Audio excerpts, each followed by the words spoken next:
honor, un placer estar nuevamente aquí delante de esta iglesia amada que el Señor ha sostenido a través de todos estos años y que me concede ser parte de esta iglesia para predicar la palabra del Señor en esta mañana. Les voy a pedir que vayamos a nuestras Biblias en la carta del apóstol Pablo a los Colosenses. Y vamos a continuar con nuestra serie de exposiciones en esta carta. Colosenses capítulo 2, versículos del 1 al 7. Colosenses capítulo 2, versículos del 1 al 7. Y dice la palabra de Dios: porque quiero que sepáis cuán grande lucha sostengo por vosotros y por los que están en la Odisea, y por todos los que nunca han visto mi rostro, para que sean consolados sus corazones, unidos en amor, hasta alcanzar todas las riquezas de pleno entendimiento, a fin de conocer el misterio de Dios el Padre y de Cristo, en quien están escondidos todos los tesoros de la sabiduría y del conocimiento. Vamos a encomendarnos al Señor. Amado Señor, te bendecimos en esta mañana por tu majestad, porque tú eres Rey, porque tú eres el Dios Todopoderoso quien gobierna nuestras vidas, y queremos poner delante de ti este tiempo para que tú hables a nuestros corazones, que nuestros corazones puedan ser fortalecidos y animados a andar en tus caminos, a andar firmes en la fe. Ayúdame a predicar tu palabra, Señor. Reconozco que te necesito de tu Espíritu Santo que me guíe y me ayude. Y a tu pueblo, Señor, ayúdalo en esta mañana. Asístelo con tu Espíritu Santo para que pueda retener la palabra de verdad que va a ser expuesta en esta mañana. Toda gloria y honra sea a Jesucristo. Amén. Muy bien. Los primeros versículos del 1 al 2, nos dice el apóstol Pablo: porque quiero que sepáis cuán gran lucha sostengo por vosotros, por los que están en la Odisea y por todos los que nunca han visto mi rostro, para que sean consolados sus corazones, unidos en amor, hasta alcanzar todas las riquezas de pleno entendimiento, a fin de conocer el misterio de Dios, el Padre, y de Cristo. Y bueno, es más que evidente que Colosenses 2.1, estas primeras porciones de la palabra, esta es la misma idea que expresa el apóstol Pablo en el capítulo 1, versículo 29. Pablo estaba escribiendo una carta y no 4 capítulos. No tenían un número, no tenían un versículo. Es por eso que se mantiene ese mismo hilo de pensamiento del apóstol Pablo. De modo que esta es la continuación de su argumento en el capítulo 1 del versículo 29. Y lo primero que notamos, o lo primero que vemos, es que el apóstol Pablo expresa una profunda preocupación por el pueblo de Dios en Colosas, por estos hermanos que estaban siendo expuestos a falsas enseñanzas, a falsas doctrinas. Falsos maestros habían introducido dentro de la iglesia. Es entonces que Pablo se mantiene o tiene una preocupación por estos creyentes. Pablo está preocupado por este grupo de hermanos que están siendo amenazados por estos falsos maestros, de los cuales, si recordábamos, estaba el gnosticismo, doctrina que negaba la divinidad de Cristo como el Hijo de Dios, y que quienes enseñaban estas falsedades se creían ser los iluminados de sus tiempos, creían ser los poseedores de todos los tesoros y de la sabiduría, del conocimiento. Ellos se creían la élite de esos tiempos. Somos los sabios, nosotros tenemos la verdad. Deben oírnos, deben escucharnos. Es por eso el impacto que estaba teniendo estos falsos maestros en la iglesia, porque tenían puestos importantes estos hombres. Y Pablo entendía mejor que nadie que esto podía llegar a estorbar el crecimiento espiritual de los hermanos en Colosas. Es por ello la razón de su enorme preocupación por estos hermanos. Y de hecho esta preocupación es en esencia el motivo principal del por qué se escribió esta carta. Pablo estaba preocupado, entonces decide escribir esta carta a los colosenses, con el fin de poder alertar, reafirmar la esperanza en el Evangelio, reafirmar su esperanza en el Señor Jesucristo para que no sean engañados y que por lo contrario afiancen su fe y que sean maduros en la fe y que anden con el Señor como es debido. Pablo dice en el versículo 8: mirad que nadie os engañe por medio de filosofías y huecas sutilezas, según las tradiciones de los hombres, conforme a los rudimentos del mundo y no según Cristo. Primeramente vemos que Pablo mantiene ese mismo hilo de pensamiento que comentábamos hace unos momentos, porque utiliza de hecho la misma palabra que usa en el versículo 29, ahora en este capítulo lo usa. Y la palabra que utiliza es lucha, que como vimos en estudios pasados, esta palabra proviene del griego agonizomai, que es donde proviene la palabra que conocemos como agonía. De ahí proviene la palabra agonía. La idea o la connotación de esta palabra es que él tenía una lucha agonizante y desgastante por estos hermanos, y Pablo estaba luchando por ellos. Pero recordemos nuevamente que Pablo se encontraba como prisionero en Roma.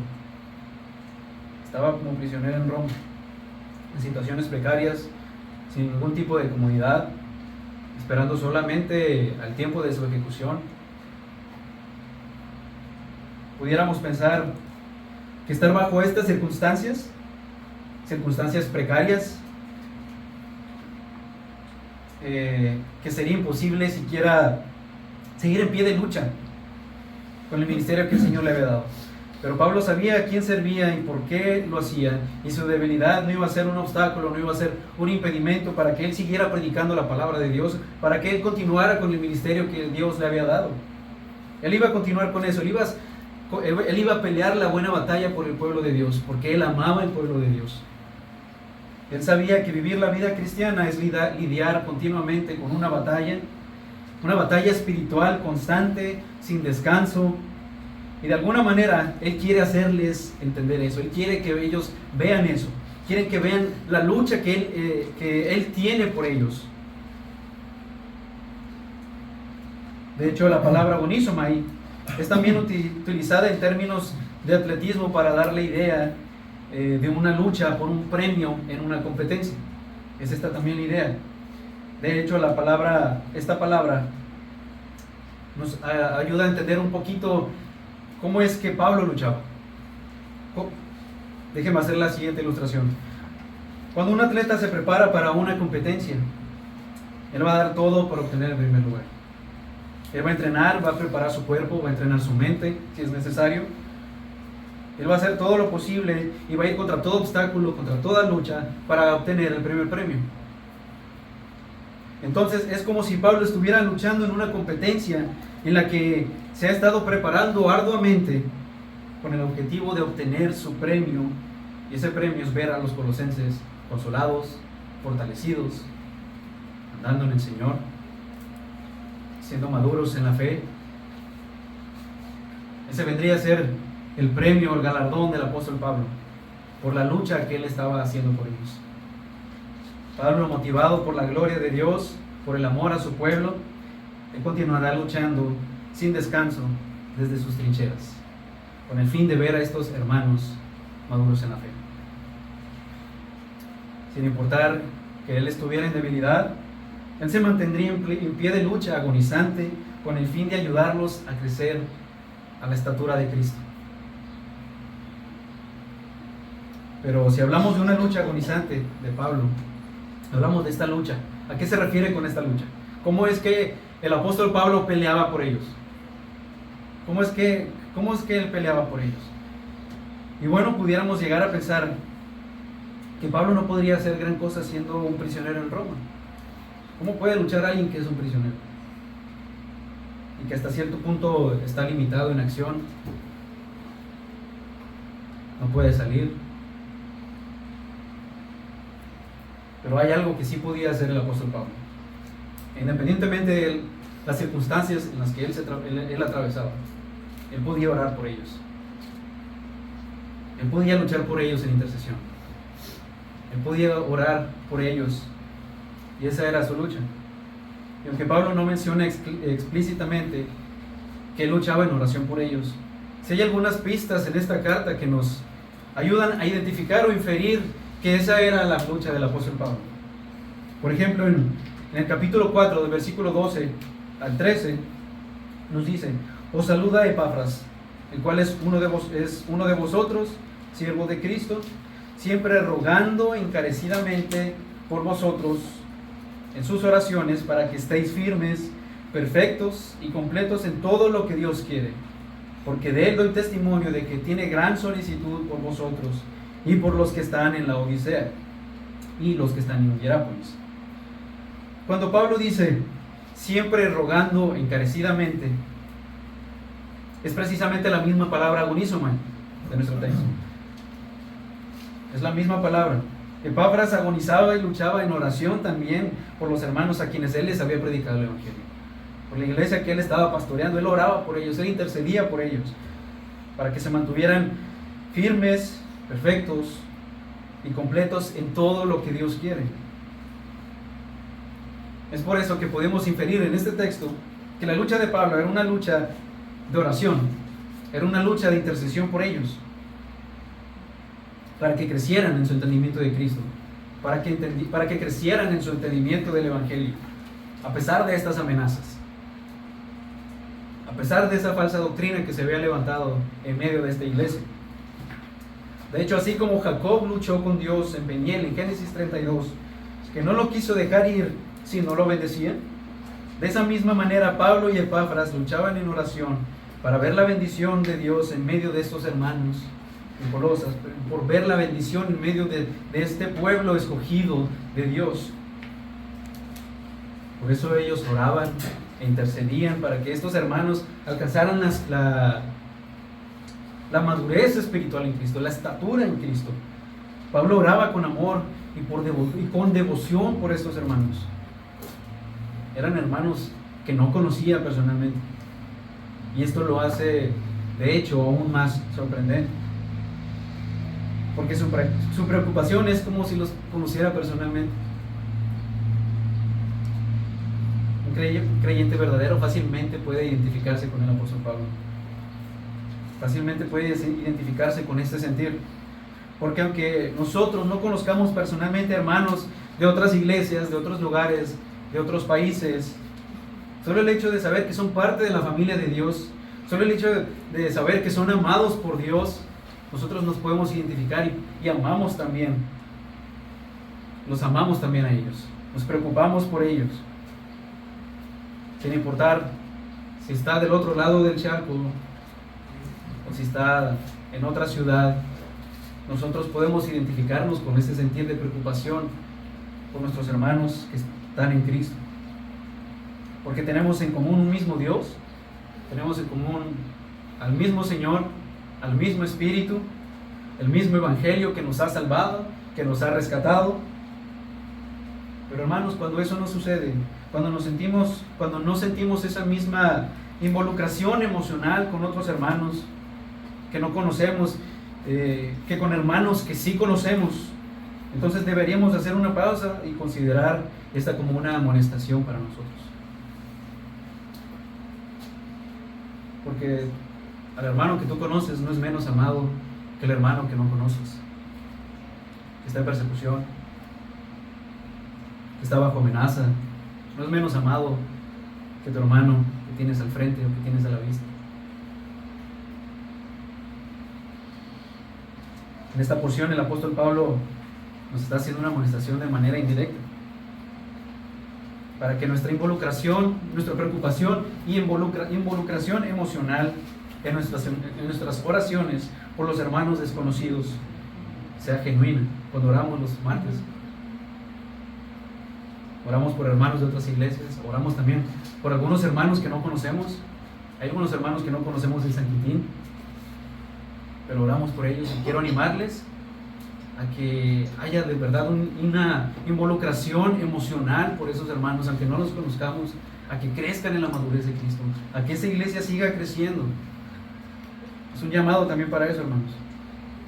Por tanto, podemos concluir de estos pasajes que la preocupación de Pablo por los colosenses propició luchar de manera agonizante en oración por creyentes que no conoce, pero sabe que son parte de Cristo y que son parte de la familia de Dios. Esto nos enseña entonces a hacer resoluciones entre nosotros mismos para orar más intensamente por las necesidades del pueblo de Dios, por orar por tu hermano a quien conoces y por orar por tu hermano a quien no conoces.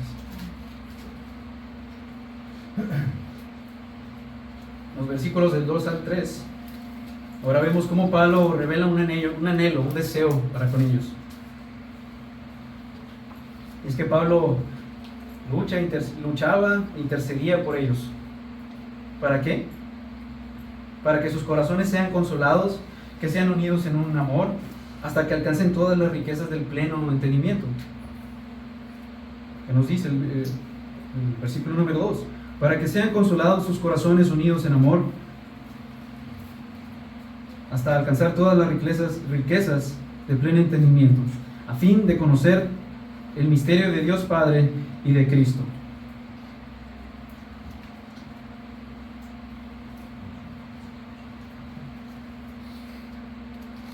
Y aquí la palabra que se traduce como consolados puede también traducirse como alentar o fortalecer.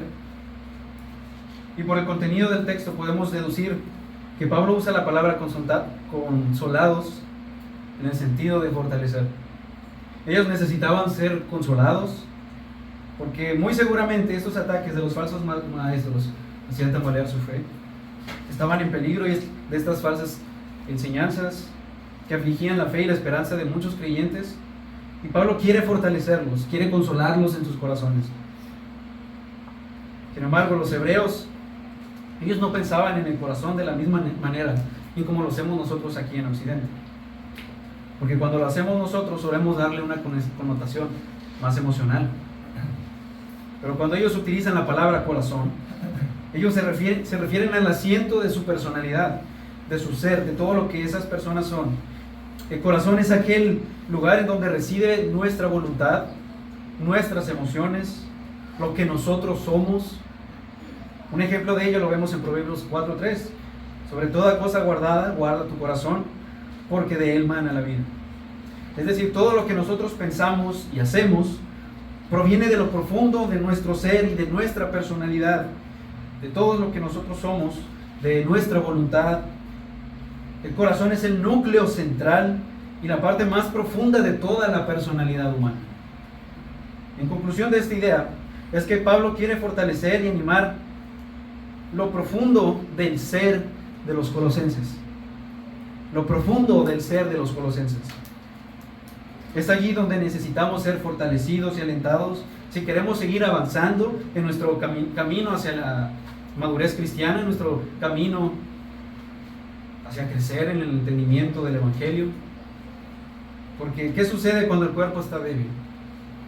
Estamos expuestos a cualquier tipo de amenazas, de peligros, virus, enfermedades, parásitos que deterioran nuestra salud. Es por eso la preocupación de Pablo, que no era en vano. Él entendía los estragos que estas falsas enseñanzas pueden ocasionar en la vida del creyente. Y ahora, con los medios de difusión masiva en el internet, lastimosamente las falsas doctrinas pueden propagarse con mucha mayor facilidad. Así que, hermanos, estemos alertas. No todo lo que vean en el internet, en Facebook, significa que es sano. Tienes que evaluarlo con la palabra. Nos dice Efesios, capítulo 4, del versículo del 11 al 14. Y él mismo constituyó a unos apóstoles, a otros profetas, a otros evangelistas, a otros pastores y maestros, a fin de perfeccionar a los santos para la obra del ministerio, para la edificación del cuerpo de Cristo, hasta que todos lleguemos a la unidad de la fe y del conocimiento del Hijo de Dios, a un varón perfecto, a la medida de la estatura de la plenitud de Cristo, para que ya no seamos niños fluctuantes, llevados por doquiera de todo viento de doctrina, por estratagema de hombres, para engañar emplean con astucia las artimañas del error. Los falsos maestros no se presentan Asimismo, con una carta de presentación, fulanito Hernández, falso maestro. No hay ningún Hernández aquí, ¿verdad? Creo que no. Ellos hablan con elocuencia, con palabras persuasivas. De esa manera es como introducen el error. Pero cuando nuestros corazones están fortalecidos en la palabra de Cristo, entonces nosotros tenemos todo lo que necesitamos para tener o para no comer cuento de fábulas. Y aunque por más astuto que pueda ser un falso maestro, es fácil para un creyente identificar quién es un falso maestro. Alguien que está maduro y que está fortalecido en el Señor puede fácilmente identificar este tipo de hombres. Es fácil en el mayor de los casos. Después nos dice, unidos en el amor. Y aquí pudiera haber dicho, unidos en la verdad, unidos en la sana doctrina, pero no, él habla aquí de la unión del amor. Y con esto no estoy diciendo que no sea importante estar unidos en amor, o estar unidos en la verdad, o estar unidos en la sana doctrina, porque evidentemente es importante que esa unión entre creyentes sea vigente. Pero Pablo en Colosenses 3:14 se refiere al amor como el vínculo perfecto, que también pudiera traducirse como el vínculo perfecto de la unidad. ¿Por qué el amor es el vínculo perfecto de la unidad? ¿Por qué lo es? Primeramente porque ese amor que procede directamente del corazón de Dios en Cristo. Por lo tanto, no estamos hablando de un amor superficial o hollywoodesco o novelesco, sino que estamos hablando de un amor que procede directamente de Él. Dios es amor. Es por eso que Pablo utiliza esta frase, unidos en el amor. ¿Qué nos dice Pablo en 1 Corintios capítulo 13 sobre el amor?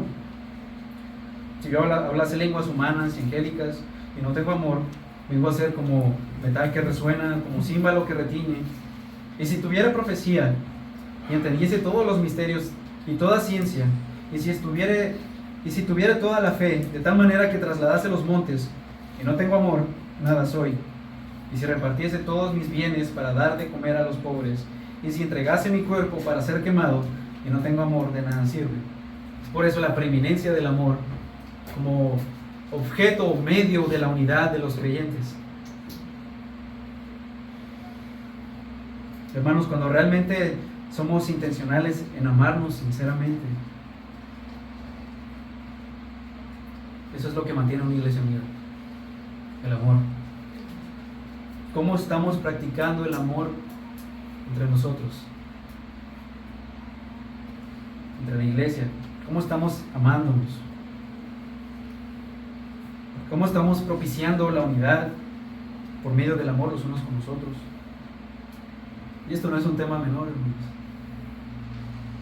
No es solo preguntarle a tu hermano, ¿cómo estás? Y ya. Sino realmente tener una relación y un vínculo emocional con tu hermano. Es conocer sus luchas, es conocer sus cargas, es el luchar por él en oración, interceder por él. No es solo hacerle saber que estás ahí, sino que tú estés dispuesto a estar ahí. ¿Estás dispuesto a eso?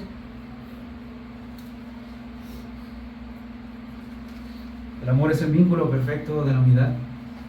Queremos ver una iglesia unida y fortalecida.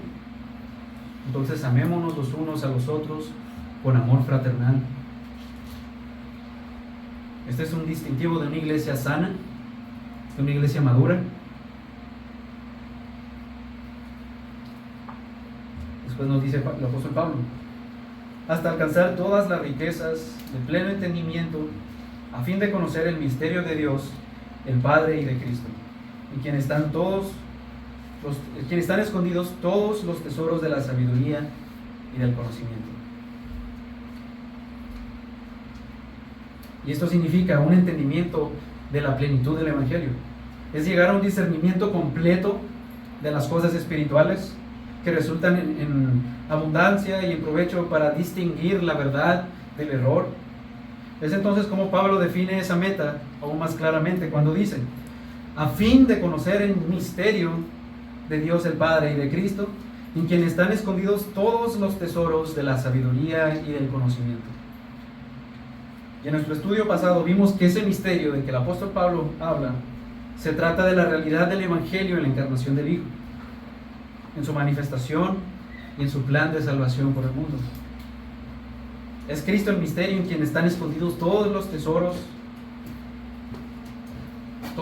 de la sabiduría están en Él. ¿No se jactaban los falsos maestros de esta época que ellos poseían la verdad, que ellos poseían todos los tesoros del conocimiento de la verdad? ¿No se jactaban ellos de ser los sabios, los iluminados de su tiempo?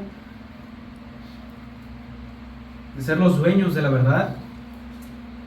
Y de hecho la palabra griega que se traduce aquí como escondidos, de donde se deriva la palabra apócrifos o apócrifo, de modo que este término tenía un título honorable en su tiempo, el cual era usado por los herejes de este tiempo para calificar sus doctrinas y enseñanzas esotéricas, sus enseñanzas extrañas.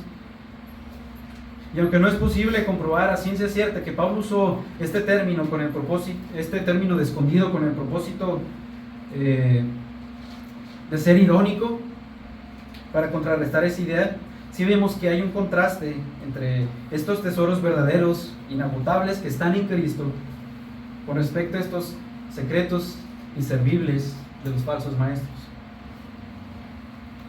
Es probable que pudiera usar de manera irónica, escondidos. Sin embargo, hay un contraste entre la verdad escondida y libertadora que ha sido revelada en Jesucristo con respecto al engaño esclavizante y condenable de estos hombres fraudulentos. Entonces es en el Señor Jesucristo en quien están escondidos todos los tesoros de la sabiduría, todos los tesoros del conocimiento, en el Hijo del Dios viviente, el Hijo del Dios encarnado. ¿Quieres crecer en conocimiento? Mira al Hijo. Conócelo más.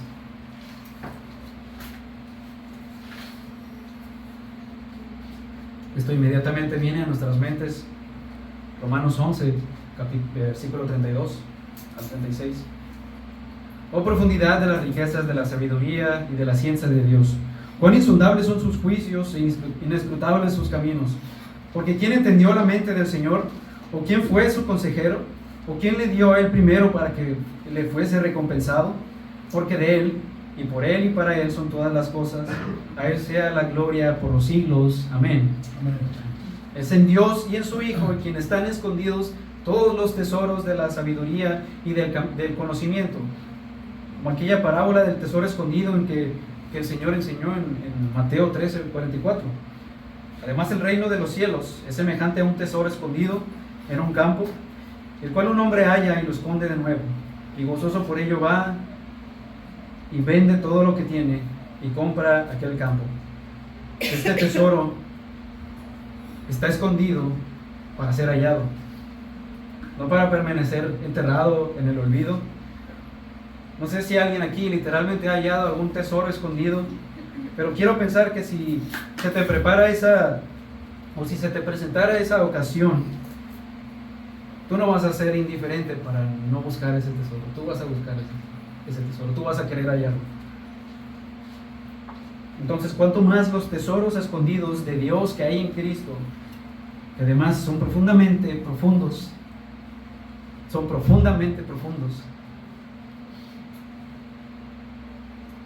valen más que cualquier otra cosa. No vale más la pena buscar esos tesoros que son hallados en Dios, en Cristo. Esos tesoros que ni siquiera una vida, ni siquiera una eternidad van a ser suficientes para comprender. En algún momento vamos a creer que llegamos a la meta o al final del conocimiento, pero cuando pasemos a la eternidad nos vamos a dar cuenta que aún no estamos ni siquiera empezando a conocer. Estos tesoros merecen ser buscados y merecen ser hallados. Versículo 4. Y esto lo digo para que nadie os engañe con palabras persuasivas. Aquí lo que literalmente Pablo está diciendo es que no permitan que les roben la verdad. Que no les roben la verdad. Y es precisamente lo que estos hombres engañadores pretendían hacer. Atentar contra la verdad de Cristo, atentar contra la verdad del Evangelio. Querían quitarles esa verdad que habían recibido por la fe para sustituirlo por sus verdades. Pero Pablo haría todo lo posible para que esta verdad gloriosa no fuera robada de sus corazones. Esa verdad que solo puede traer fortaleza en la debilidad y unidad en el amor. Versículo 5. Porque aunque estoy ausente en cuerpo, no obstante en espíritu estoy con vosotros, gozándome y mirando vuestro buen orden y la firmeza de vuestra fe en Cristo. Y vemos desde el versículo 1 cómo Pablo, a pesar de que no está presente en esta iglesia, existe una profunda conexión con ellos. Al ser con ellos en un mismo sentir, al ser de ellos en un mismo gozo, Él se alegra juntamente con ellos, Él se goza en lo que Dios está haciendo en ellos. Se goza de ver cómo la obra de Dios está continuando en la vida de cada uno de ellos, cómo la obra de Dios sigue vigente en sus vidas, en cómo a pesar de las amenazas doctrinales, ellos se mantenían su buen orden, mantenían su firmeza en el Evangelio del Señor Jesucristo. De hecho, Pablo sentía como si estuviera con ellos, o pudiéramos pensar que el sentir del apóstol Pablo es como si realmente los conociera, como si estuviese con ellos. Pero esta no era la única ocasión en que el apóstol Pablo se expresaba de esta manera hacia alguna iglesia. De hecho, también lo vemos en 1 de Corintios, capítulo 5, versículos de 3 al 5, a tratar sobre un tema de la disciplina de la iglesia. Y al no estar presente él corporalmente, les dice: ciertamente yo, como ausente en cuerpo, pero presente en espíritu, yo como presente he juzgado al que tal cosa ha hecho, en el nombre de nuestro Señor Jesucristo, reunidos vosotros y mi espíritu con el poder de nuestro Señor Jesucristo, el tal sea entregado a Satanás para destrucción de la carne, a fin de que el espíritu sea salvado en el día del Señor. Es el mismo sentir que tenía el apóstol Pablo para con muchas iglesias que él no conocía. Notemos cuán afectuosa hace su presencia espiritual, o que sea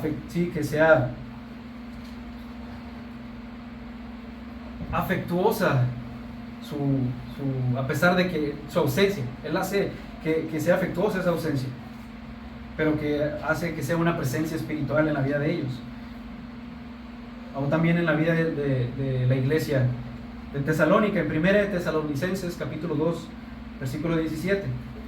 Pero nosotros, hermanos, separados de vosotros por un poco de tiempo, de vista pero no de corazón, tanto más procuramos con mucho deseo ver vuestro rostro. Vemos aquí nuevamente cómo el apóstol Pablo tenía un profundo afecto a hermanos de iglesias que él no conocía personalmente. De hecho, el informe que Epafras dio a Pablo hasta cierto punto es favorable, es esperanzador. Es por ello el buen ánimo de Pablo cuando expresa a los colosenses.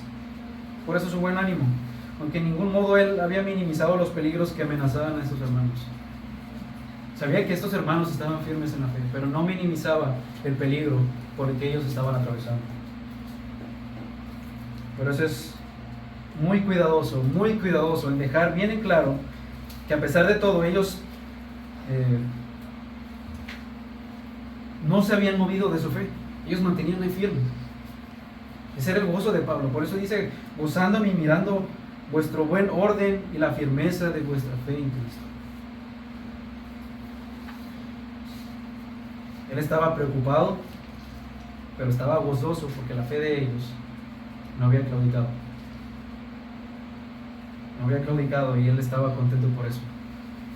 Estas son expresiones que se utilizan en el campo militar, que sirven para ilustrar a un pelotón de soldados bien preparados para la batalla. Estos hermanos estaban firmes y bien preparados en esperanza a la que habían sido llamados.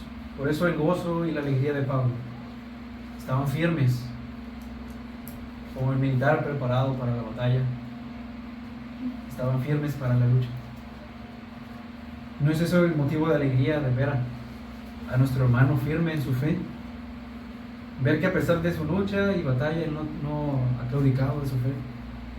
No ha declinado, mantiene su buen ánimo, mantiene su buen orden y su firmeza en el Evangelio. ¿No es esto motivo también de gozo? De amor también por tu hermano cuando tú te gozas con él.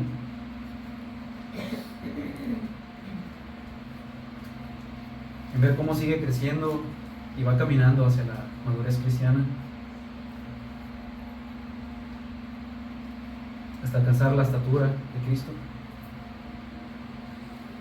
Hermanos, todos estamos llamados a esa misma firmeza y seguridad en el Evangelio. Todos estamos llamados a ser hombres y mujeres maduros en la fe. Versículos 6 y 7 nos dice: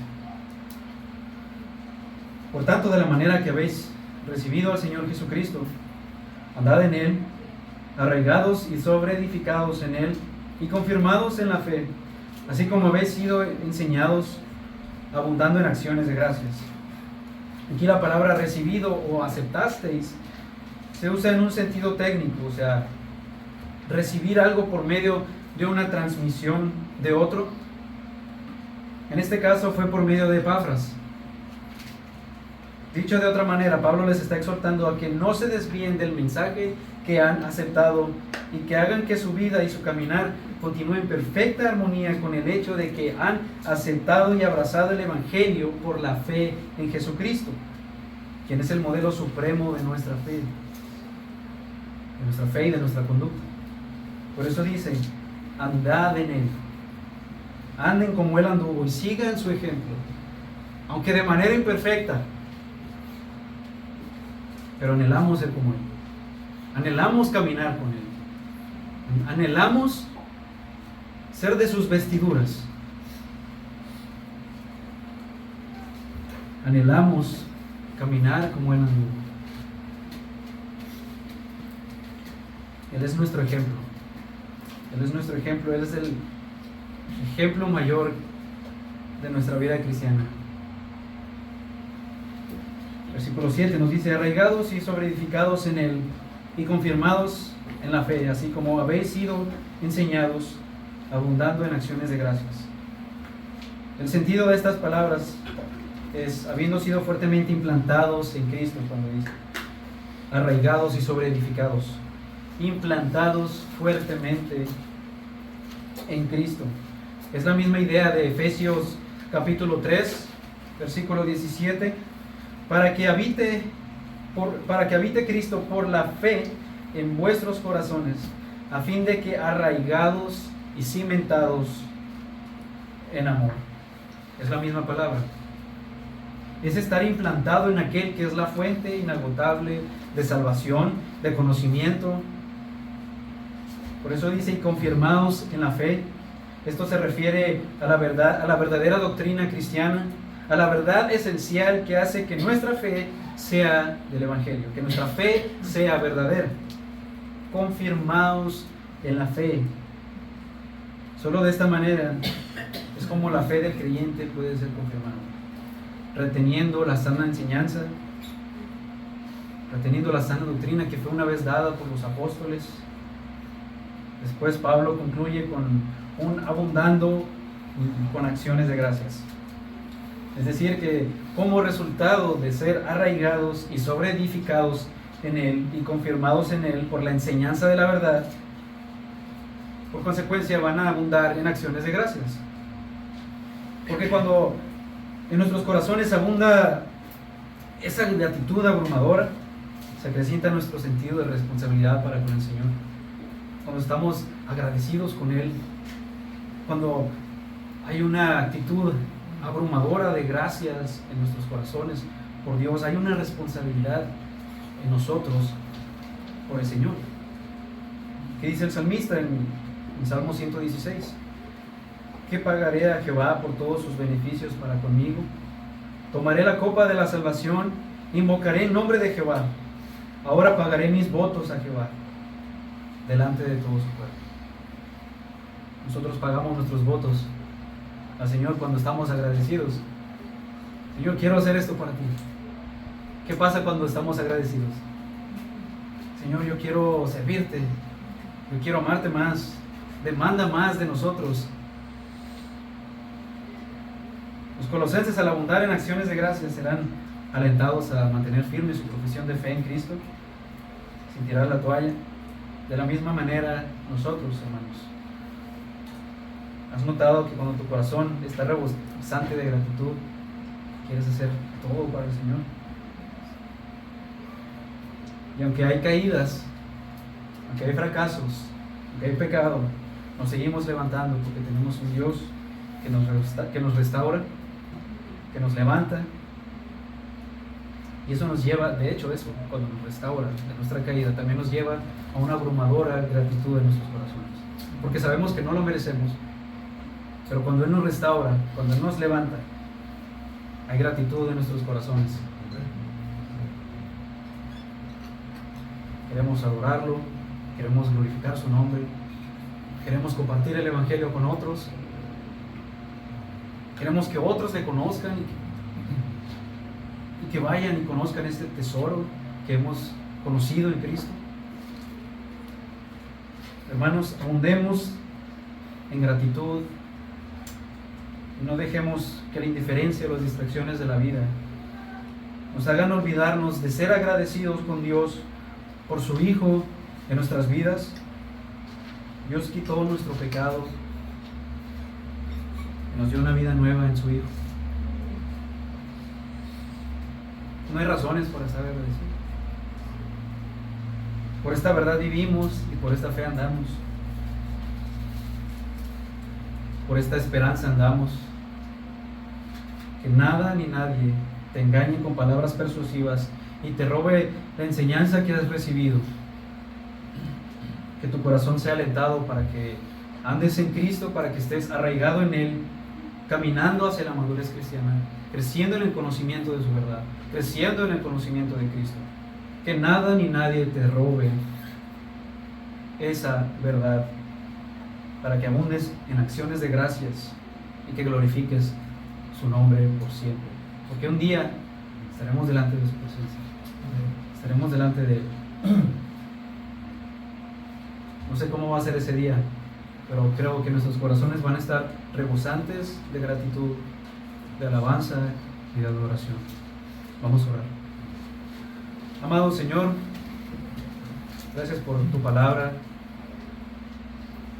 porque a pesar de que a mí me tocó predicar este mensaje, es algo que yo también necesito hacer en mi vida.